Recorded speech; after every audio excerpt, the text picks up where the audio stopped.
Start mašine, iščekujemo start ove trke, trka je puštena, da vidimo ko će na čelo.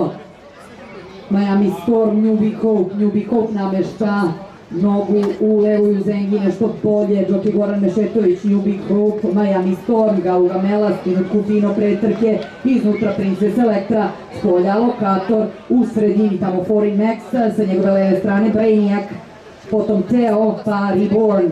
Trku vodi Newbie Hope, ali nabavila se sa njom glava. Miami Storm, treća pozicija za velikog Lokatora, na četvrtoj poziciji Gaugamela, peta pozicija iznutra Princess Elektra, šesta pozicija Foreign Max polja, do njega Brainiac kreće. I iznutra Newbie Hope, prednost ima Miami Storm, treća pozicija, a Lokator do njega lako stiže Brainiac, potom Princess Elektra, Gaugamela, Foreign Max, potom zaostaju Just Victory, Teo, pa Reborn. Trku sada vodi Brainiac vodi ovo nadmetanje kao i prethodno.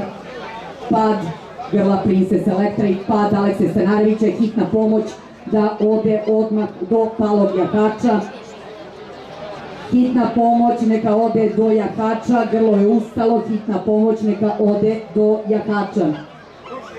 Hitna pomoć i dalje stoji. Hitna pomoć da ode do jahača. Ulazak u završnicu. Brainiac vodi ovo nadmetanje, Miami Storm na drugoj poziciji, Foreign Max na trećoj, Gaugamela na četvrtoj, na petoj poziciji. Tamo recimo Lokator. S polja vidjet ćemo ko ide, da li je to nije Reborn.